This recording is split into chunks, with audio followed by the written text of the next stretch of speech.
हाय दोस्तों, कैसे हैं आप सभी। मैं डॉक्टर आनवियास फिर से अपने यूट्यूब चैनल पर आप सभी का स्वागत कर रहा हूं और आशा कर रहा हूं सभी मेरे साथ इंटरनेशनल ह्यूमन रिसोर्स मैनेजमेंट के फर्स्ट क्वेश्चन में जुड़ चुके हैं। 14 क्वेश्चन की सीरीज होने वाली है, इंपॉर्टेंट क्वेश्चन की सीरीज है अपनी अंतिम प्रहार। आप सभी यूज्ड टू तो हो ही चुके हैं इस सीरीज से।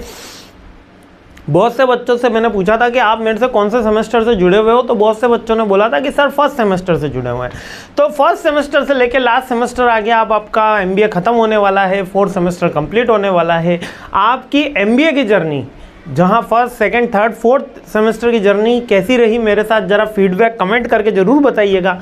मुझे बहुत अच्छा लग रहा है, बहुत अच्छे सारे बच्चों ने बहुत सारा कमेंट्स करे हैं, सारे कमेंट्स पढ़ रहा हूं मैं और बता रहा हूं। पीडीएफ जिनके डाउनलोड नहीं हो रही है, थोड़ा सा सिक्योरिटी अभी हमारे एक्सपायर हो गई, तो सिक्योरिटी में केवल एडवांस के ऑप्शन पे क्लिक करना है और प्रोसेस करना है, तो पीडीएफ आपको इजीली अवेलेबल हो रहा है, कोई चिंता मत करिए।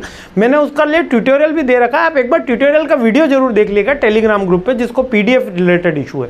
सेकेंड थॉट, अपना पीडीएफ तो ठीक है, अपना फीडबैक जरूर दीजिएगा, जिससे मैं और मेरी पूरी टीम मोटिवेट होगी। जो प्यार मिला है चैनल को, 1 मिलियन अराउंड कंप्लीट होने वाले हैं, तो बहुत बहुत बहुत बहुत धन्यवाद इसके लिए। और इंटरनेशनल एचआरएम का सब्जेक्ट अपना स्टार्ट होने वाला है, आपका एमबीए की जर्नी खत्म होने वाली है, बट फीडबैक जरूर दीजिएगा। रिक्वेस्ट है यार, दोगे तो हमारी टीम खुश हो जाएगी, है ना। और मैं तो खुश होऊंगा ही, मेरी खुशी का तो मतलब वो खुशी से ऊपर वाली बात, आनंद आनंद में हो जाएगा। ठीक है, तो चलो पहले क्वेश्चन पे हमला बोलते हैं। Convergence and divergence. कन्वर्जेंस क्या है? समाहित करना। जब हम कन्वर्जेंस का मतलब कि एक यहाँ पे पानी मैंने इसके अंदर डाला, ठीक है, एक बीकर में पानी डाला, तो को कन्वर्जेंस।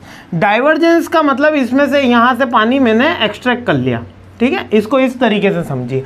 कन्वर्जेंस का मतलब जब हम कौन से सब्जेक्ट में खड़े, देखो हर वर्ड का मीनिंग उसके सब्जेक्ट के अकॉर्डिंग टेक होता है, ठीक है। हम खड़े हैं इंटरनेशनल ह्यूमन रिसोर्स मैनेजमेंट में, तो जब मैं ह्यूमन रिसोर्स मैनेजमेंट में कन्वर्जेंस की बात कर रहा हूं, तो ऐसी कौन सी एक्टिविटी है जो सबके अंदर एक रूप होगी, यानी कि मैं इंडिया के अंदर, अमेरिका के अंदर, चाइना के अंदर अगर मेरी कंपनी रहेगी तो वो सब एक तरीके से काम होगा। लाइक टेक्नोलॉजिकल एडवांसमेंट होगा, ट्रेनिंग एंड डेवलपमेंट की एक्टिविटी होगी, है ना, ग्लोबलाइजेशन का इम्पैक्ट आएगा मेरे को ऊपर, टेक्नोलॉजी एडवांसमेंट आएंगे, है ना। प्रोफेशनलिज्म आ गया है, प्रोफेशनलिज्म आ गया है अपना एचआर के अंदर। More focuses on the goals rather than the personal relation और रिलेशनशिप, है ना। इमोशनल बैलेंस को थोड़ा दूर कर दिया और प्रोफेशनलिज्म हायर पे आ गया है, ठीक है। कन्वर्जेंस का मतलब मैनेजमेंट का अपना सिस्टम आ गया है, परफॉर्मेंस मैनेजमेंट सिस्टम आ गया है, MIS आ गया है, ये कन्वर्जेंस है, ये सब के अंदर चल रहा है। और डाइवर्जेंस के अंदर अपन को क्या क्या देखने को मिलता है जो अलग करता है सब HRM को, वो अलग करता है उसका कल्चरल डिफरेंस, क्योंकि हर देश का कल्चरल डिफरेंस अलग अलग होता है ना। वन साइज फिट्स ऑल ऐसा करना बहुत मुश्किल होता है, लेकिन अपन कोशिश करते हैं। लीगल एंड रेगुलेटरी एनवायरनमेंट सबके अलग अलग होते हैं, इकोनॉमिक डेवलपमेंट सबकी अलग अलग होती है, हर देश की इकोनॉमिक डेवलपमेंट कोई हायर है कोई लोअर है, एम्प्लॉय का बेनिफिट अलग होता है, मिनिमम वेजेस अलग होती है, हेल्थ एंड सेफ्टी के कंप्लायंसेस अलग अलग होते हैं, ये डाइवर्जेंस है। इन दोनों को मिला के हमको ह्यूमन रिसोर्स मैनेजमेंट की पॉलिसीज बनाना होता है, वही इंटरनेशनल ह्यूमन रिसोर्स मैनेजमेंट है। और रियलिटी में हम इसकी हाइब्रिड अप्रोच अपनाते हैं, ग्लोबल स्टैंडर्ड को प्रैक्टिस करते हैं, वर्ल्ड ट्रेड ऑर्गेनाइजेशन IMF की पॉलिसीज फॉलो करते हैं, वर्ल्ड बैंक की पॉलिसीज फॉलो करते हैं, ग्लोबल स्टैंडर्ड में जो लीगल लॉज बने हुए हैं उनको फॉलो करते हैं, प्लस लोकल का अडोप्टेशन भी होता है ताकि कल्चरल डिफरेंसेस एडोप्ट ना हो। जैसे कि मैकडी के बारे में बहुत इंटरेस्टिंग किस्सा है। मैकडी आई हमारे यहाँ पे इंडिया के अंदर, ठीक है, मैकडी आई, इन्होंने कहा कि हम बर्गर बेचेंगे, यहाँ के इंडिया के लोगों को बर्गर खाना, पिज़्ज़ा खाना ये सिखाएंगे। तो पहले इन्होंने पिज़्ज़ा तो बनाते ही नहीं है, खैर फ्रेंच फ्राइज, बर्गर और ये सिखाएंगे। तो इन्होंने कहा बहुत बढ़िया, पर आते ही इन्होंने बीफ बर्गर परोसा। अब सोचिए, गौ मांस का बर्गर इन्होंने आते ही परोसना शुरू कर दिया।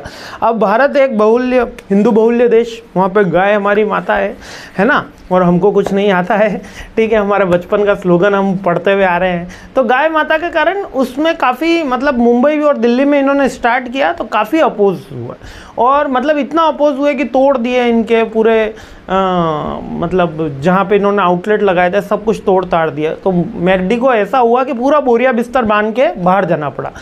यही कहानी कुछ प्रॉक्टर एंड गैम्बलर की भी है, P&G। आज जो इसमें जिलेट जो अपन यूज़ करते हैं ना शेविंग के, सारे मेंस तो जानते ही हैं, सारे प्रोडक्ट उन्हीं के ही हैं। तो अभी मैं मैकडी के स्टोरी पे था, तो मैकडी वालों ने क्या करा, वापस जाना पड़ा उनको, वापस जाना पड़ा। और अगली बार जब मैकडोनल्ड आए तो वहाँ पर उन्होंने बड़े बड़े अक्षरों में बोर्ड लगाया कि we are not served here beef burger. मतलब पहले बोर्ड लगाए स्टार्टिंग में कि यहाँ पे बीफ बर्गर नहीं मिलता है, नहीं मिलता है, केवल वेज बर्गर, आलू टिक्की बर्गर ही स्टार्ट किया। जिससे क्या हुआ, कल्चरल अडोप्टेशन हुआ। और आज जब इनके आउटलेट्स खुल गए तो वेज भी मिल रहा है, नॉन वेज बर्गर भी मिल रहा है, लेकिन बीफ बर्गर यहाँ नहीं मिल रहा। जबकि आप कहीं जर्मनी में जाओगे, कहीं ऑस्ट्रेलिया में जाओगे, कहीं आप अमेरिका में जाओगे, वहाँ पे आपको बीफ बर्गर आसानी से मिलेगा। तो ये डिफरेंस होता है। तो ये कन्वर्जेंस और डाइवर्जेंस का एक रेडी टू इट एग्जाम्पल है। यहाँ पर उन्होंने लोकल अडेप्टेबिलिटी भी ली है और ग्लोबल स्टैंडर्डाइजेशन भी है। मीन्स कि आप जो फ्रेंच फ्राइज खा रहे हो और ऑस्ट्रेलिया में खाओ, अपन तो चलो ऑस्ट्रेलिया जा नहीं रहे, अपन ये कह देते हैं अगर आप दिल्ली में खाओगे, नोएडा में खाओगे, लखनऊ में खाओगे, आगरा में खाओगे, मेरठ में खाओगे, जिस भी मैकडी पे खाओगे फ्रेंच फ्राइज, उसका टेस्ट सेम होगा। अब वो सेम कैसे होगा, जबकि अपन घर पे 5 बार बनाते हैं, 5 बार अलग अलग आ जाता है। वो सेम इसलिए होता है क्योंकि उसकी जो रेसिपी है वो उन्होंने कांस्टेंट रख रखी है। जो पोटैटो आ रहे हैं उसके लिए वो स्पेशली वो ऑस्ट्रेलिया में उन्होंने फैक्ट्री लगा रखी है, यूएसए में फैक्ट्री लगा रखी है, वहाँ पर क्वालिटी चेक होके स्पेशल काइंड ऑफ पोटैटो अपन को मिल रहे हैं। मतलब आलू का स्टैंडर्डाइजेशन, तो स्टैंडर्डाइजेशन भी है, लोकल अडोप्टेशन भी है। क्लियर हो गया? आगे बढ़ते हैं, सीरीज आगे बढ़ाते हैं। जय हिंद।